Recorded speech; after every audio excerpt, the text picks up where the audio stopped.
আসসালামু আলাইকুম। দৈনিক অপরাধ প্রকাশ মাল্টিমিডিয়ার সংবাদে সকলকে স্বাগত জানিয়ে শুরু করছি আজকের সংবাদ। শুরুতেই জানিয়ে দেব সংবাদ শিরোনাম।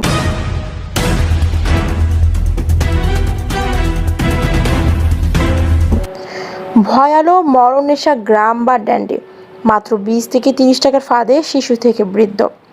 পথেঙ্গা সহ দেশে বিভিন্ন স্থানে দ্রুত ছড়িয়ে পড়ছে এই নীরব ঘাতক। আইনের ফাঁক ফোকরে নির্বিকার প্রশাসন। দেখুন চট্টগ্রাম থেকে আমাদের বিশেষ প্রতিবেদকের পাঠানো তথ্য চিত্রে বিস্তারিত জানাচ্ছি আমি সাবিহ আলম শাইলা। দেশের অলিতে গলিতে এখন এক নতুন ও ভয়াবহ মরণ নেশার পদধ্বনি সাধারণ মানুষের কাছে, যা গ্রাম বা ড্যান্ডি নামে পরিচিত। অত্যন্ত কম দামে এবং খুব সহজে হাতের মুঠোয় পাওয়ায় এই নেশার বিষ বাষ্পে আক্রান্ত হচ্ছে সমাজের সব স্তরের মানুষ। স্কুলের কোমলমতি শিশু ও পথশিশু থেকে শুরু করে যুবক এমনকি বৃদ্ধরাও জড়িয়ে পড়ছেন এই ভয়ালো মরণবিধি নেশায়।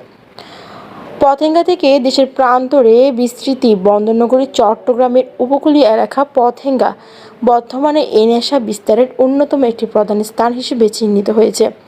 সমুদ্র সৈকত ও তৎসংলগ্ন এলাকা পতেঙ্গার বিভিন্ন অলিগলি এবং ভাসমান জনগোষ্ঠীর মাঝে এই নেশার তীব্র প্রকোপ দেখা যাচ্ছে। তবে এর বিস্তার কেবল পতেঙ্গা বা চট্টগ্রামেই সীমাবদ্ধ নেই। রাজধানী ঢাকা সহ দেশের বিভিন্ন স্থানের পাড়া মহল্লা, বস্তি, রেলওয়ে স্টেশন এবং গ্রাম অঞ্চলেও মহামারীর মতো ছড়িয়ে পড়েছে এই গ্রাম বা ড্যান্ডি নেশা। মুচির দোকান বা রিক্সা গ্যারেজ থেকে মরণ নেশায় রূপান্তর। এই নেশার মূল উপাদান আসলে কোনো প্রচলিত মাদক নয়, এটি মূলত এক ধরনের শক্তিশালী আঠা বা গ্লু। এক সময় যা কেবল মুচির দোকানে জুতো সেলাই বা রিক্সা ও ভ্যান গাড়ির টায়ার, টিউব লিক মেরামতের কাজে ব্যবহৃত হতো, আজ তা সচরাচর মানুষের কাছে ভয়ানক নেশার বস্তুতে পরিণত হয়েছে। নেশাকারীদের এই নেশা পেতে কোনো প্রকার অবৈধ মাদক ব্যবসায়ীর কাছে যেতে হয় না বা কোনো কষ্ট করতে হয় না। যে কোনো সাইকেল বা রিক্সা ভ্যানের পার্সের দোকানে গিয়ে মাত্র 20 থেকে 30 টাকা দিলেই গ্রাম বা ড্যান্ডির ছোট ছোট কোটা সহজে কিনতে পাওয়া যায়। পরবর্তীতে এই আটা বা গ্লু পলিথিনের ব্যাগে ভরে মুখ দিয়ে তার বিষাক্ত গ্যাস বা বাষ্প টেনে তারা এই মরণ নেশা সেবন করে থাকে। আইনের অনুপস্থিতি ও প্রশাসনের নির্বিকার ভূমিকা।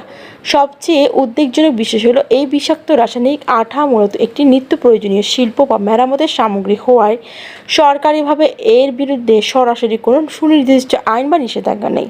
প্রচলিত মাদকদ্রব্য নিয়ন্ত্রণ আইনে এটি মাদক হিসেবে অন্তর্ভুক্ত না থাকায় এক বিরাট আইনি ফাঁক তৈরি হয়েছে। এই আইনের অভাবের সুযোগ নিয়ে নেশাসক্তরা অনেক সময় প্রশাসনের চোখের সামনে বা প্রকাশ্যে বসে এই নেশা সেবন করলেও প্রশাসন কোনো আইনগত ব্যবস্থা নিতে পারছে না। পুলিশ বা আইনশৃঙ্খলা রক্ষাকারী বাহিনী তাদের আটক করলেও সুনির্দিষ্ট আইনের অভাবে ছেড়ে দিতে বাধ্য হচ্ছে, যা সমাজে এই নেশার বিস্তারকে আরও উস্কে দিচ্ছে। শরীরের উপর ভয়াবহ প্রভাব। চিকিৎসকদের মতে গ্রাম বা ড্যান্ডি কোনো সাধারণ নেশা নয়, এটি সরাসরি মস্তিষ্কে আঘাত হানে। এর নিয়মিত ব্যবহারের শরীরে মারাত্মক ক্ষতিকর প্রভাব পড়ে। স্নায়ুবিক বৈকল্য। মস্তিষ্কের কার্যক্ষমতা দ্রুত হ্রাস পায় এবং স্মরণশক্তি সম্পূর্ণ লোপ পায়। অঙ্গহানি ও বিকলতা।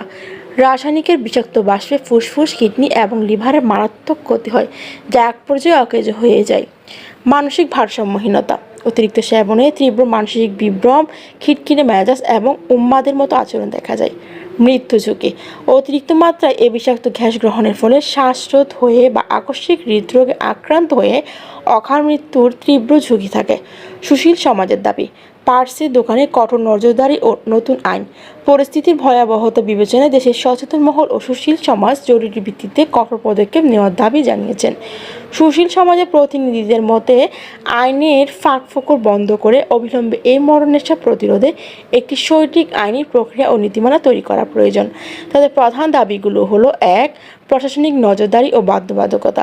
দেশের সব ধরনের রিক্সা, ভ্যান গাড়ি ও সাইকেল পার্টসের দোকানগুলোতে প্রশাসনিকভাবে কঠোর নির্দেশনা জারি করতে হবে।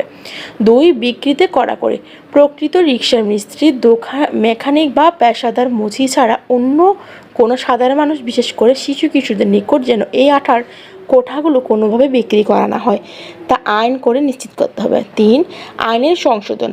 মাদকদ্রব্য নিয়ন্ত্রণ আইনের আওতায় এ ধরনের অপব্যবহারযোগ্য রাসায়নিক বা গ্লুকে অন্তর্ভুক্ত করে প্রকাশ্যে এর ঘ্রাণ নেওয়া বা নেশা হিসেবে ব্যবহার করাকে শাস্তিযোগ্য অপরাধ হিসেবে ঘোষণা করতে হবে। সতর্কবার্তা: গ্রাম বা ড্যান্ডি কেবল একটি সস্তা নেশাই নয়, এটি দেশের ভবিষ্যৎ প্রজন্ম এবং পুরো সমাজকে ধ্বংসের মুখে ঠেলে দেওয়ার এক নীরব ঘাতক। এখনই পার্সের দোকানগুলোতে নজরদারি এবং আইনের কঠোর প্রয়োগ নিশ্চিত না করলে অচিরে এটি জাতির জন্য এক মহাবিপর্যয় ডেকে আনবে। দেশের সব ধরনের খবর সবার আগে পেতে চোখ রাখুন দৈনিক অপরাধ প্রকাশ মাল্টিমিডিয়ার ইউটিউব চ্যানেল ও ফেসবুক পেজে। এতক্ষণ আমাদের সাথে থাকার জন্য আপনাকে অসংখ্য ধন্যবাদ।